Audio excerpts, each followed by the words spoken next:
कैसे हो दोस्तों। मैं Shubhankar Pandey, achieve target with Shubhankar channel में आपका स्वागत है। लास्ट लेक्चर में हमने क्लासिफिकेशन देखा बैंकिंग सेक्टर का और आरबीआई के कार्य को भी देखा। क्लासिफिकेशन के बाद में अब आता है भारत में बैंकिंग व्यवस्था का विकास। तो हमने आरबीआई को जब पढ़ा था तब हमने बैंकिंग व्यवस्था का विकास देखा था और उसके बाद में हमें अन्य बैंकों का विकास भी देखना है। जैसे कभी कभार आता है कि एसबीआई का विकास बताइए सर, एचडीएफसी बैंक की स्थापना कैसे हुई सर, अन्य बैंक कैसे कैसे बने, आप उसके विषय में थोड़ा सा हमें समझाइए। तो यहां पर मैं हेडलाइन बना देता हूं, भारत में बैंकिंग व्यवस्था का विकास। ठीक है,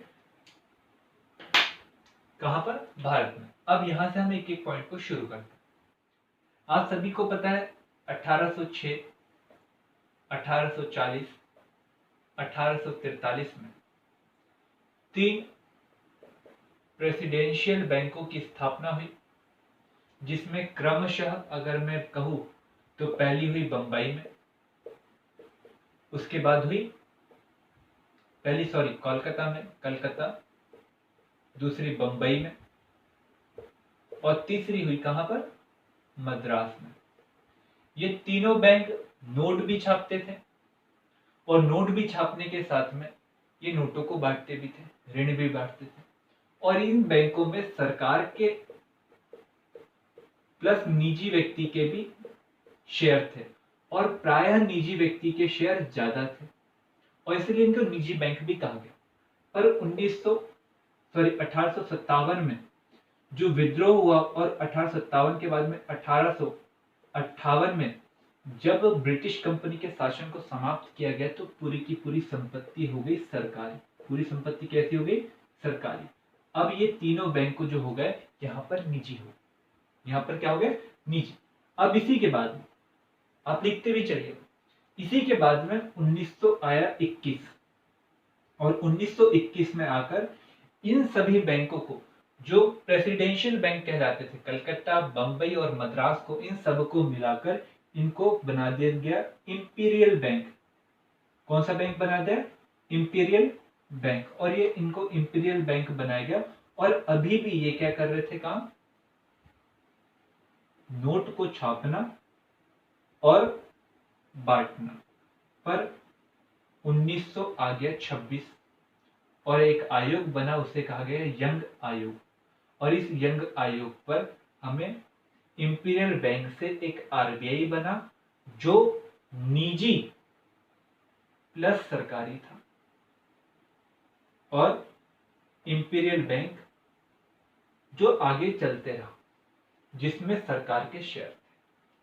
1949 आया और 49 के पहले 1947 आया और 1947 को भारत आजाद हुआ और जितनी भी संपत्ति भारत में ब्रिटेन की थी वो सभी भारत की हो गई और 1947 में इंपीरियल बैंक हो गया सरकारी और फिर बाद में 1949 में ये इंपीरियल बैंक सरकारी बना क्योंकि राष्ट्रीयकृत कर दिया गया। और इसी के बाद में 1956 आया और 1956 में ये जो इंपीरियल बैंक था इसका पुनर्संगठन किया गया, काम करने की कोशिश की, इसके स्ट्रक्चर को चेंज किया गया और स्ट्रक्चर को चेंज करके उसे नाम दिया गया 1955 के आरबीआई अधिनियम 1955 के एसबीआई अधिनियम के तहत एसबीआई नाम दिया, स्टेट बैंक ऑफ इंडिया, जिसका पूरा भार सौंपा गया आरबीआई को। किसे सौंपा गया? भार आरबीआई को। आरबीआई की पूरी संपत्ति बता दी। अब यहां तक कि आपको चैन समझ में आ गई तो आरबीआई ने इसे 1991 तक के बहुत अच्छे से रन किया और 91 में आ गया था क्राइसिस, विदेशी मुद्रा संकट। अब ये विदेशी मुद्रा संकट आया 1991 में, उसके बाद में नरसिम्हन समिति ने कुछ महत्वपूर्ण रिकमेंडेशन भेजी और उसके बाद में कहा कि भैया आप क्या करो, जितने भी आपके ऊपर जो काम है नियामक वाले उसको हटा दो और फैसिलिटी देने वाले आप कामों को रखो। तो ये काम है थे नियामक वाले, आरबीआई को वो हैंडल करते थे। तो आरबीआई के शेयरों को उन्होंने बेचने की कोशिश की और शेयरों को जब बेचने की कोशिश की तो कुछ निजी लोगों ने इसे खरीदने की भी कोशिश की, परंतु 2007 आया। 2007 2006-7 में ये पूरे के पूरे शेयर वित्त मंत्रालय के द्वारा 40,000 करोड़ रुपए में खरीद लिए गए और उसके बाद में जो एसबीआई है वो वर्तमान में सरकार की संपत्ति है। तो एसबीआई कैसी संपत्ति है? सरकारी संपत्ति है। उसका मालिकाना हक किसके पास है? वित्त मंत्रालय के पास। वो वित्त मंत्रालय सरकार के अंतर्गत ही आता है, परंतु कभी कभार ऐसी चैन के रूप में वो पूछने की कोशिश जब करता है तो भैया आप वो चैन को याद रखिएगा, ये चैन ऐसी चली है और ऐसे चलने के बाद में यहाँ पर जाके खत्म हुई है। ये चैन अगर याद रहेंगी तो आपको हमेशा क्लियर हो जाएगा। ये तो केवल और केवल एसबीआई का विकास है, पर एसबीआई के विकास के साथ में आपको ये भी ध्यान में रखना है कि एसबीआई के साथ में समय समय पर अन्य बैंकों को भी जोड़ा गया। जैसे आपको याद भी नहीं रहा होगा, कई सारे बच्चे नए हैं और कई सारे बच्चे तब के हैं जब उनको पता नहीं कि कौन कौन से बैंकों की स्थापना हुई, और वो बच्चे हैं तैयारी करने में जो तैयारी में आए होंगे और कई सारे बैंकों का उसके पहले ही एसबीआई में विलय हो गया। तो मैं आपको थोड़ी सी कहानी बताता हूँ, ये आपने अगर लिख चुके हो तो मैं थोड़ी सी आपको कहानी बताता हूँ। यदि आप स्क्रीनशॉट लेना चाहे तो स्क्रीनशॉट भी ले लो। मैं थोड़ी सी कहानी बताता हूँ एसबीआई के सहयोगी बैंकों की, जिसे कहा था आजकल एसबीआई का कोई सहयोगी बैंक नहीं है, उन सबको एसबीआई में मर्ज कर दिया गया 2017 में। और 2017 में एसबीआई दुनिया का 50वां सबसे बड़ा बैंक बन गया, जो थिंक ग्लोबल एक्ट लोकल की परिभाषा के ऊपर चल रहा था। अब एसबीआई का एसोसिएटेड बैंक है या एसबीआई के सहयोगी बैंक के विषय में बात की। अब एसबीआई के सहयोगी बैंक की अगर हम बात करें, अगर मैं ऐसा डायग्राम आपको बनाऊं तो एसबीआई के सहयोगी बैंक में एक था बैंक त्रावणकोर, एक बैंक का नाम था मैसूर, एक बैंक का नाम था हैदराबाद, एक बैंक का नाम था इंदौर, एक बैंक का नाम था सौराष्ट्र, एक बैंक का नाम था बीकानेर, एक बैंक का नाम था जयपुर। आगे चलकर इन दोनों को मिला दिया गया, बीकानेर जयपुर बैंक नाम, और एक बैंक का नाम था पटियाला। ये भारत की आजादी के पहले भारत के जो शासक थे उनके द्वारा चलाए जा रहे थे बैंक। अब चलाए जाने के कारण ये था कि भैया आपको सबको पता है 1857 के पहले भारत में राज्यवंश थे जो स्वतंत्र रूप से काम कर रहे थे, किसी के अधीन नहीं थे। और 1857 के बाद में 1858 आया और महारानी की घोषणा पत्र आई। कौन सी घोषणा पत्र आई? महारानी की घोषणा पत्र आई। महारानी की घोषणा पत्र के साथ में ये कहा गया कि जो भी राज्य है उनको अब मिलाया नहीं जाएगा, उनको अब मिलाया नहीं जाएगा।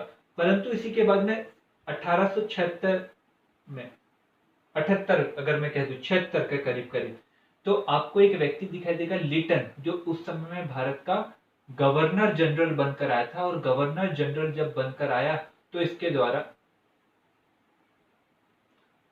पहला दिल्ली दरबार बुलाया गया और यहाँ पर घोषणा की कि जितने भी राज्य है भारत में राजा है वे सभी महारानी के अधीन आते हैं।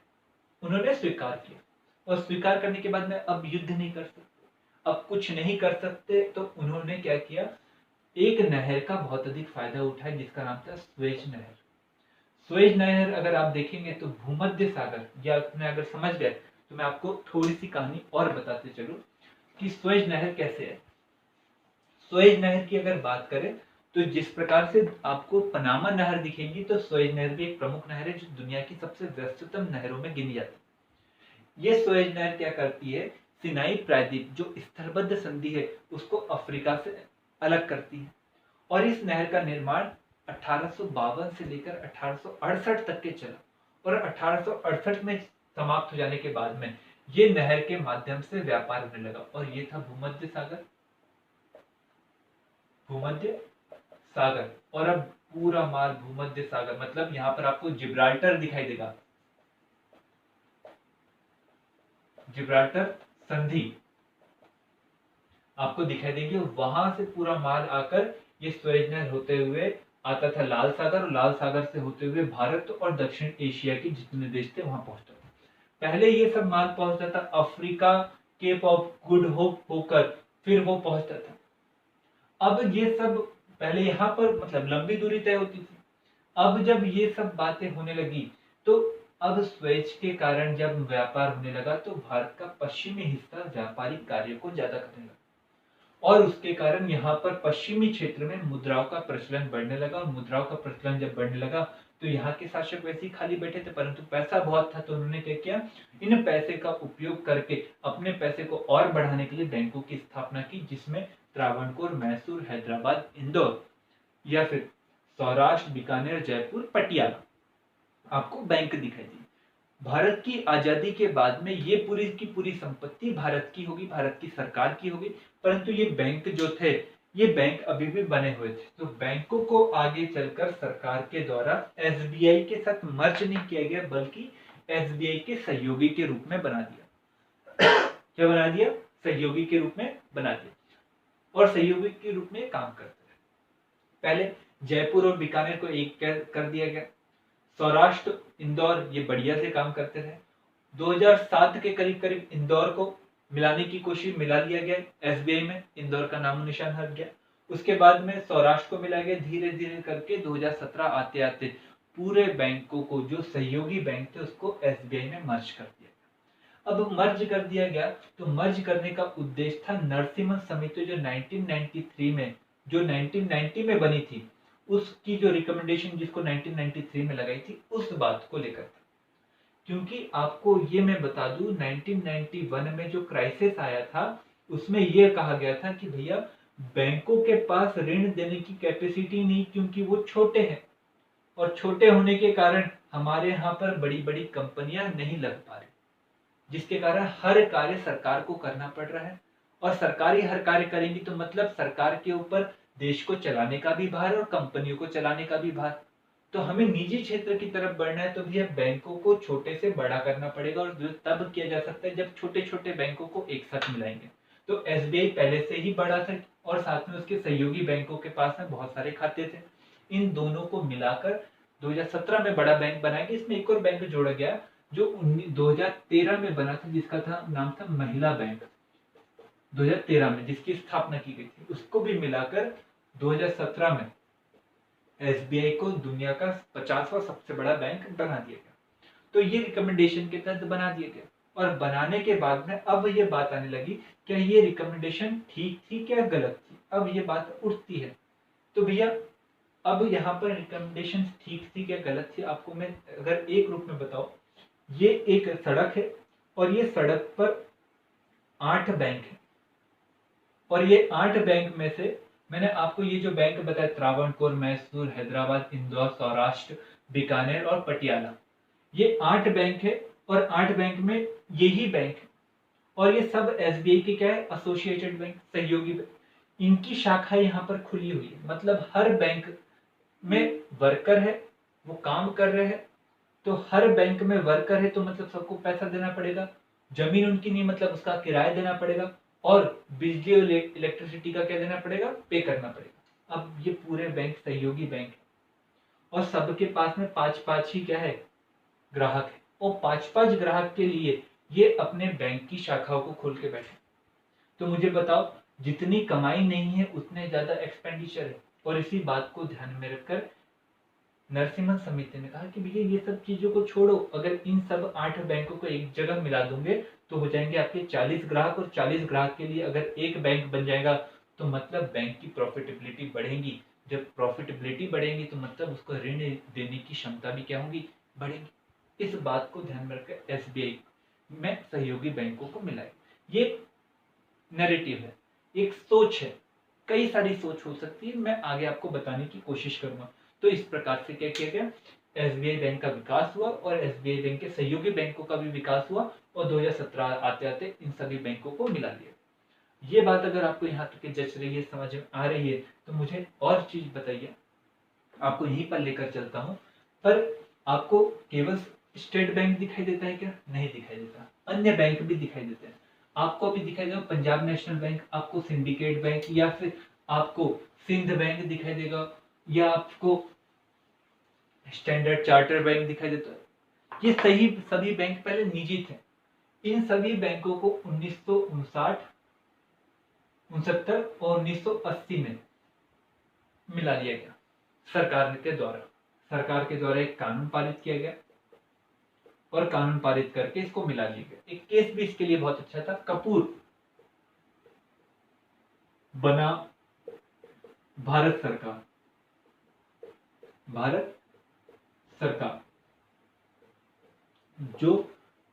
जो बैंकों का राष्ट्रीयकरण किया था, उसके लिए आप जब पढ़ोगे आर्टिकल 31 और आर्टिकल 19(1) का च, तो वहां पर आपको समझ में आते चलेगा। ये सब बैंक आ गए, पर समय समय पर अन्य बैंकों की भी स्थापना की गई। जैसे कि अगर मैं अन्य बैंक की बात करूं जो वर्तमान में भी अपना अस्तित्व रखते हैं, उनमें एक बैंक आपको दिखाई देगा, IDBI बैंक। IDBI बैंक 1964 में इसकी बैंक की स्थापना नहीं हुई। ये एक वित्त संस्था थी। कैसी संस्था थी? वित्त संस्था थी।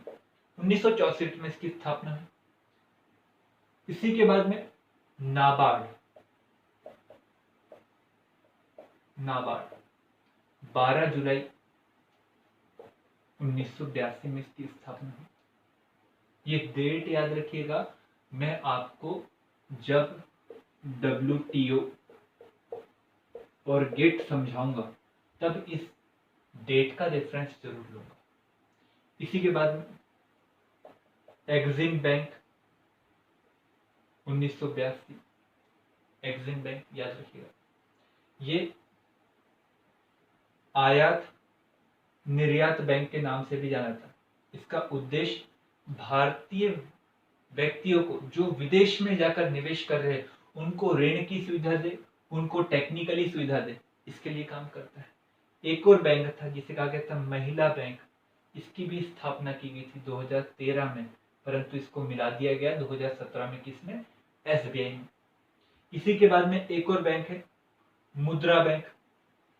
इसकी भी स्थापना की गई और अभी भी चल रहा है। ये 3 प्रकार के ऋणों को देता है, एक शिशु ऋण, एक मध्यम ऋण और एक वयस्क ऋण। 50,000 तक का ऋण, 5 लाख तक का ऋण और 5 लाख से 10 लाख तक का ऋण। इसका उद्देश्य क्या है? कुटीर उद्योग से संबंधित जितने भी लोग हैं, उनको ऋण सुविधा प्रोवाइड करके उनके बाजार को विस्तार देने की कोशिश करना। ये किसका उद्देश्य है? इसी में अब अन्य भी बैंक आते हैं। मैं उन लेक्चरों में, आगे के लेक्चरों में उन बातों को भी कवर करने की क्या करूंगा? कोशिश करूंगा। जैसे कि आपको RRB, सहकारी बैंक, ये 2 प्रमुख बैंक है। इनके विषय में थोड़ा आपको डिटेल में जानना जरूरी है। उसमें जानोगे तो आपको बहुत सारे बैंकों के विषय में थोड़ी सी अच्छी जानकारी हो पाएगी। यदि आपको वीडियो जरूर अच्छा लगा हो, जरूर से लाइक करिएगा, परंतु उसके पहले कुछ क्वेश्चन के जवाब भी दीजिएगा। आप मुझे उत्तर से लेकर दक्षिण तक के जितने भी सहयोगी बैंक जो पूर्व में SBI के थे, उनके नाम लिखकर बताइएगा। दूसरा प्रश्न आप मुझे बताइएगा, मुद्रा बैंक की स्थापना किस वर्ष की गई? इसका उद्देश्य क्या था? साथ में मुझे नाबार्ड बैंक की स्थापना किस दिनांक को की गई? इसके विषय में आप कमेंट बॉक्स में जरूर लिखिएगा। यदि आपको वीडियो जरूर अच्छा लगा हो तो जरूर से लाइक करिएगा, चैनल को सब्सक्राइब करिएगा और बेल आइकन भी दबाना ना भूलें। Thank you.